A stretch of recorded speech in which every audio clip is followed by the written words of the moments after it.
ஜெலன்ஸ்கியோட புத்தி உக்ரைன் முழுக்க பரவிருச்சு. அதனால இப்ப உக்ரைனே பத்தி எரியுது. அதத்தான் இப்ப விரிவா பார்க்க போறோம். கொண்ட கொள்கையில இருந்து எங்க தலைவன் மாறவே மாட்டான் தெரியுமா? அப்படின்னு அடிச்சு சொல்ற மாரி உக்ரைனுக்குள்ளேயும் ஒரு கதை இருக்கு. என்ன அப்படின்னா, எங்களுக்கு எப்பல்லாம் கோவம் வருதோ, அப்பல்லாம் பெல்கிராட் கிரிமியாவ தான்டா நாங்க அடிப்போம். டேய் உண்மைய சொல்லுங்கடா அப்படின்னு சொன்னோம்னா, நாங்க ஆளில்லா விமானத்த அனுப்புவோம். அத தடுத்துருவாய்ங்க. தடுத்துப்புட்டு அதுக்கப்புறம் எங்கள அடிப்பாய்ங்க பாரு. முந்திலாம் 1 டசன் நாடுகள் வந்து எங்கள காப்பாத்துறேன்னு சொல்லும். காப்பாத்தாது, சொல்லும். இப்ப அது கூட சொல்ல மாட்டாய்ங்க. ஆனா, அது மட்டும் தான் நாங்க மிகப்பெரிய ஸ்ட்ராட்டஜியா கையில வச்சிருக்கோம் அப்படின்னு சொல்லுவாய்ங்க. ஏறக்குறைய இப்பயும் அதான் பண்றாய்ங்க. ஜெலன்ஸ்கியே எங்க இருக்காருன்னு தெரியல. தப்பிச்சு ஓடிட்டார், தப்பிச்சு போய்க்கிட்டு இருக்கார், குதிச்சு போய்க்கிட்டு இருக்கார் அப்படிங்கிறாரு. தலைவன் இன்னும் ஒரு அறிக்கைய எட்டி கூட விடல. வரும் நேரங்கள்ல விட்டாலும் சரி, இல்ல ஓடி போய் விட்டாலும் சரி, விடும்போது நம்ம பார்த்துக்கலாம். ஆனா, போட்ட திட்டங்கள பூரா நிறைவேத்திக்கிட்டே இருக்கு உக்ரைன் ராணுவம். அப்படி நிறைவேத்துறேங்கிற பேர்ல கிளம்பி போயி, செமத்திக்கு அடி வாங்கிட்டாய்ங்க. என்ன போன யூனிட் அடி வாங்கியிருந்தா பரவால்ல. இல்ல மிச்சம் உள்ள யூனிட் அடி வாங்கியிருந்தா பரவால்ல. அப்பாவி பொதுமக்கள் தான் வாங்கிட்டிருக்கிறாய்ங்க. 2 நகரங்கள இதுக்கு மேல தாக்க முடியுமா? அப்படிங்கிறது தான் பெரிய எண்ண ஓட்டமா இருக்கு. யாருக்கு? ஐரோப்பாவுக்கு. ஏன்னா அவனுங்க தான் பயப்படுறாய்ங்க. இவன் தாக்குறது பூரா உக்ரைன தாக்குற மாரி இல்லையே! நம்மள தாக்குறக்கு ரிஹர்சல் பார்க்குற மாரியே இருக்கே! அப்படின்னு. காரணம் என்ன அப்படின்னா, சுமார் 115 ஆளில்லா விமானங்கள 2ஆ ஸ்ப்ளிட் பண்ணி கிரிமியா, பெல்கிராட நோக்கி அனுப்பிச்சிருக்காய்ங்க. அதுல 1 கூட டார்கெட்ட ரீச் பண்ணவே இல்ல. அதனால அனுப்பிட்டு பேசாம உட்காந்துட்டாய்ங்க. அத பத்தி ஸ்டேட்மெண்ட்டே சொல்லல. இது நடந்த 6 மணி நேரத்துல உக்ரைனோட 2 பெரும் நகரங்கள நோக்கி சுமார் 1000 ஆளில்லா விமானத்த ரஷ்யா அனுப்பிருச்சுன்ட்டாய்ங்க. ரஷ்யா இன்னும் கன்ஃபார்ம் பண்ணல. ரஷ்ய டெலிகிராம் சேனல்கள் கன்ஃபார்ம் பண்ணல. ஆனா உக்ரைன் கன்ஃபார்ம் பண்ணுது. 1000 விமானங்கள். அப்புறம் மெல்ல மெல்ல ஒவ்வொரு ஏஜென்சியா பிக்கப் பண்ணி விட ஆரம்பிச்சுட்டாய்ங்க. 1000 பிளஸ் அப்படின்னு. ஏலே தாங்குவீங்களாடா? அவ்வளோலாம் விட்டா அவனுங்க அதுல கொஞ்சூண்டு மிசைலையும் கலந்து விடுவாங்களேடா அப்படின்னு கேட்டா, இல்ல இல்ல 500 ஆளில்லா விமானங்கள் ஒரு நகரத்த தொலைச்சு எரிஞ்சுச்சு. இவனுங்க எப்பவும் போல மூடிட்டு இல்லாம அடுத்த 115ஐயும் நாங்க அனுப்ப போறோங்கிற மாரி தகவல் விட்டாய்ங்க. கொஞ்ச நேரம் கேப் தான். சில மணி நேரங்கள் கேப்ல அடுத்த 500 விமானங்கள அடுத்த நகரத்த தாக்கி அழிக்க விட்டார்கள்.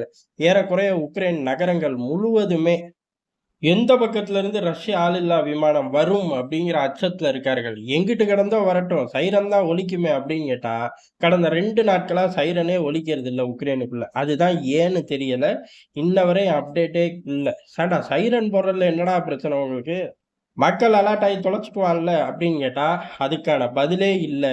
அட்லீஸ்ட் அத நியூட்ரலைஸ் பண்ண முடியல. ஏர் டிஃபென்ஸ் சிஸ்டம் கையில இல்லன்னா, அத ஒத்துக்கலாம், ஏத்துக்கலாம். சைரன் ஏன் இல்ல? அத ஏன் அடிக்க மாட்டேங்கிறாய்ங்க? இதுக்கு தலைவர் ஜெலன்ஸ்கி வந்தா மட்டும் தான் விட சொல்ல முடியும். ஆனா அவரு எங்க இருக்காரு? அவருக்கே தெரியாது. சீக்ரெட் லொகேஷன்ல உட்கார்ந்திருக்காரு. ஆனா அவரோட திட்டமிடல் பூரா எங்க இருக்கும்? கிரிமியா, பெல்கிராட்ல தான் இருக்கும் அப்படின்னு பயப்பிள்ளைங்க ரொம்ப தீவிரமா வேலை பார்த்துக்கிட்டே இருக்காய்ங்க. இந்த 115 சுமி பகுதியில மிகப்பெரிய சிரமத்துல இருக்காங்க. அந்த இடத்துல பெரிய அளவு தாக்குதல் நடத்தினா கூட, ஓரளவு ரஷ்யாவுக்கு டஃப் குடுக்கலாம். நாட்கள தள்ளி போடலாம். ரஷ்யாவோட கவனத்த சிதறடிக்கலாம். ஆனா, களத்துக்குள்ள எங்கேயுமே அக்ரெசிவான ஆப்பரேஷனே கிடையாது தெரியுமா? சும்மா சிம்பிளா தான் பண்ணிக்கிறார்களே ஒழிய, பெரிய அளவு திட்டமிடலோ, ஆயுதங்கள கொண்டு போய் சேர்க்கிறது, ரஷ்யாவ தடுக்கணும், இந்த ஒரு பேச்சுக்கே இடம் கிடையாது. முழுக்க முழுக்க இந்த மாரி தேவையில்லாத விஷயம் தான். இதுல ஒண்ணே ஒண்ணு தப்பி போயி, பெரிய அளவு குண்டு வீச்சு விமானத்த தொட்டுருச்சுல்ல. அத ஒண்ணே புடிச்சுக்க வேண்டியது. புடிச்சுக்கிட்டு அதே சொல்லி அடிக்க வேண்டியது. என்ன ஒரு டேய் 3 வருஷத்துல 1 தான்டா. அதுவும் சொல்லிக்கிற மாரி மைலேஜ் தானே ஒழிய, கொண்டாடுற மாரி மைலேஜ் கிடையாது. ஆனா அத வச்சுக்கிட்டு தான் 115 விட்டது. பதிலுக்கு அவன் 1000 விட்டுருக்கான். கூப்பிட்டு கேட்டா என்ன சொல்லுவார்கள்? ஒண்ணே ஒண்ணு தான் சொல்லுவார்கள். ரஷ்யா தொடர்ந்து குண்டுவீச்சு விமானத்துக்கு தான் பதிலடி. குண்டுவீச்சு விமானத்துக்கு தான் பதிலடி அப்படின்னு சொல்லி குடுத்துக்கிட்டே இருக்கு. எப்ப அவர்கள் கோபம் தீரும்னு அவங்களுக்கே தெரியல. அந்த அளவு ஆக்ரோஷமா குடுத்துக்கிட்டே இருக்கார்கள். இதுல ட்ரம்ப் வேற வந்து எண்ணெய் ஊத்துவாரு. இப்ப விட்டதெல்லாம் ட்ரெய்லர் தான். இனிமே தான் அவனுங்க உண்மையிலேயே ரிவெஞ்ச் எடுக்க போறாய்ங்க. இதுக்கு காரணம் நீ தான். நீ பத்திரமா இருக்காத. நாசமா போ அப்படின்னு சொல்லாத குறையா அந்த மனுஷன் ஒரு பக்கம் அடிக்க தூக்கி போட்டு 2 பக்கமும் அடிக்க தான் தலைவன் கிளம்புறக்கு ரெடி ஆயிட்டான். அந்த இடத்த ஜெலன்ஸ்கியோட இடத்த பிடிக்கவும் அடுத்தடுத்த டிக்கெட்டுகள் ரெடி ஆயி வரிசையிலேயே நிக்க ஆரம்பிச்சுட்டார்கள். இதுக்கு நடுவுல இந்த சேட்டை தேவையாடா அப்படின்னு கேட்டோம்னா, சத்தியமா தேவைன்னு ஏதாச்சும் கதை சொல்லுவாங்க. நாங்க இத செய்ய போய் தான் ரஷ்யா பேச்சுவார்த்தையில உட்கார்ந்து பேச வரும் அப்படிம்பார்கள். நாங்க இத செய்ய போய் தான் ரஷ்யாவுக்கு உண்மையான நிலைமை என்னன்னு புரியும் அப்படிம்பாய்ங்க. இந்த மாரி எதையாச்சும் ஒண்ண சொல்லுவாய்ங்க. டேய் ஏதாச்சும் ஒண்ணு சொல்லி தேர்தல சந்திக்கலாம். தேர்தல்ல அரசியல் பண்ணலாம். ஆனா யுத்தத்த சந்திக்கலாமா? யுத்தம் பண்ணலாமா? அப்படின்னு கேட்டா, இப்படி இல்லாத பூச்சாண்டிய காட்டி தானே யுத்தத்தையே ஆரம்பிச்சாய்ங்க. ரஷ்யா உள்ளுக்குள்ள வந்துருச்சு அப்படின்னு சொல்லி தானே யுத்தத்தையே ஆரம்பிச்சார்கள். அதே மாரி நாங்க யுத்தத்தையும் நடத்துறோம். இப்ப என்ன கெட்டு போச்சு? அப்படிங்கிற அந்த ஒரு மனநிலையில தான் உக்ரைன்ல ஜெலன்ஸ்கியும், ஜெலன்ஸ்கிய சுத்தியுள்ள 1 டஜன் ஆட்களும் இருக்கார்கள். இப்படி ஒரு அழகான கிரவுண்டும், அந்த கிரவுண்டுக்கு ஏத்த பிளேயர்களும் செட் ஆனா, அமெரிக்கா என்னெல்லாம் செய்யும்? சிறப்பா அம்புட்டையும் செஞ்சு இப்ப தப்பிச்சு ஓட பாக்குது. அது முடியுமான்னு தெரியல. காரணம் இவனுங்க 2 பேரும் பஞ்சாயம் 3ஆம் உலக யுத்தமா மாறிருங்கலாம் நேத்து விரிவா நம்ம பார்த்தோம். இதுக்கு நடுவுல ஐரோப்பா தான் உச்சகட்ட டென்ஷன்ல இருக்காய்ங்க. ஏன் அப்டின்னா, உக்ரைன் தாக்குறது பூராமே இவர்கள் குறி வச்சு அடிக்கிறது எதுவுமே ஜெலன்ஸ்கிய அடிக்கிற மாரி இல்ல. நம்மள அடிக்கிற மாரி இருக்குன்னு ஜெர்மனியே கதறுது. ஏலே உன்னைய அடிக்கிற மாரி இருக்கு, நீ கதர்ற. உண்மையிலே என் எல்லையையும், என்னோட வான்வெளியையும் தான்டா இவனுங்க யூஸ் பண்றாய்ங்க அப்டின்னு போலந்து கதற ஆரம்பிச்சுட்டான். காரணம் அப்பப்ப சில முக்கியமான நேரங்கள் ரொம்ப கோவம் உச்சகட்டத்துக்கு வந்தா, ரஷ்யா இந்த வேலைய பண்ணும். அப்படியே போலந்து வழியா போய் தான் குண்டு வீசிட்டு வருவாய்ங்க. இல்ல மிசைல தட்டி விடும்போதே போலந்து வான்வெளியில அப்படி டச் ஆகி போற மாரி தான் போவாய்ங்க. சில நேரங்கள்ல ரொம்ப கோவம் வரும்போது, சில கிலோமீட்டர்கள் போலந்துக்குள்ள போற மாரியே வடிவமைச்சிருப்பாய்ங்க. இப்ப இந்த குண்டு வீச்சு விமான பஞ்சாயத்துக்கு அப்புறம், இ ரெகுலர் எல்லா ஆளில்லா விமானம், எல்லா மிசைல்களும், எல்லா ஃபைட்டர் ஜெட்டுமே போலந்து எல்லைய டச் பண்ணாம போறதே இல்ல. ஒண்ணு டச்சு, இல்ல என்ட்ரி. என்ட்ரி குடுத்து எக்ஸிட் ஆயி தான் வேலைய முடிக்கிறாய்ங்க.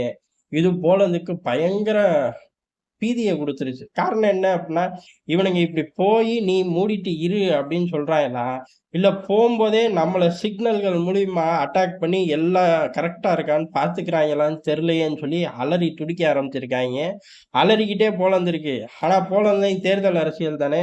"ஏய் சும்மா இருக்காம நீங்க தானடா வரிஞ்சு கட்டிட்டு போனீங்க. இப்ப பயமுறுத்துறீங்க" அப்டின்னு சொல்லி மக்கள்களும் மிகப்பெரிய அளவுல கொந்தளிப்பு.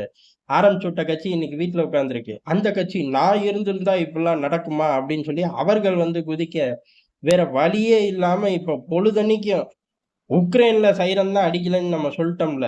போலந்து எல்லைகள் சைரன் அடிக்காமயே ஃப்ளைட்ட டேக் ஆஃப்லயே வச்சிருக்காய்ங்க. 3வது அலர்ட்ல இல்லைன்னு நெனைக்கிறேன். 2வது அலர்ட்டோ, 1வது அலர்ட்ல அவங்க ஏர் ஃபோர்ஸ் இருக்கு.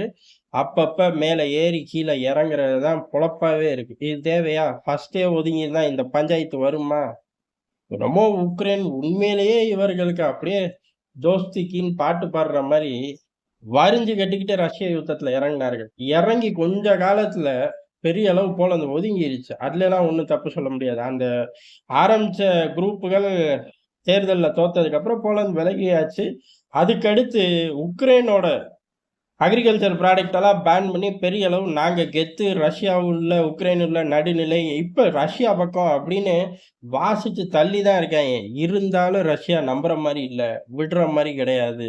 இப்ப போலந்துக்கு கூடுதல் செலவு. செலவு ஒரு பக்கம் ஆகிக்கிட்டு தான் இருக்கு கொள்ள காலமா. ஆனா பதட்டம் அப்படிங்கிறது ஜாஸ்தி ஆயிப்போச்சு. இப்ப இதுலருந்து எப்படி தப்பிக்க முடியும்? இந்த யுத்தம் முடிஞ்சா தானே பேச்சுவார்த்தை நடத்த முடியும். பழையபடி எனர்ஜி ஒப்பந்தங்கள் போட முடியும். கல்லா கட்ட முடியும். யுத்தம் நடந்துகிட்டே இருந்தா நான் எப்புட்றா தப்பிப்பேன்? அவன் ஒரு பக்கம். இத பூரா அப்படியே பார்த்துக்கிட்டே இருக்கு ஜெர்மனி. மிரண்டா போய் பாக்குது. "ஏய் என்ன பேய பாக்குற மாரி பாத்துக்கிட்டு நிக்கிற?" அப்படின்னு சொல்லி எழுப்பி விடுறாய்ங்க.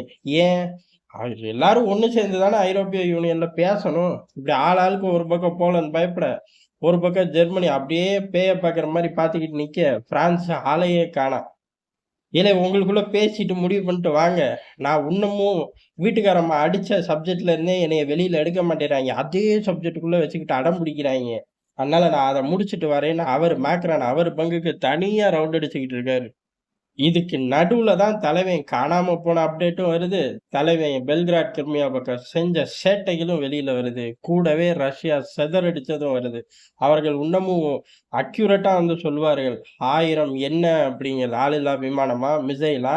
இல்ல 1000 பிளஸ்ல அனுப்புனோமா? இல்ல ஓர்ஸ்னிக்கு ஏது விட்டோமா? அப்படிங்கிற அப்டேட்லாம் அடுத்தடுத்து வரும். நம்மளும் இங்க விரிவா பார்ப்போம்.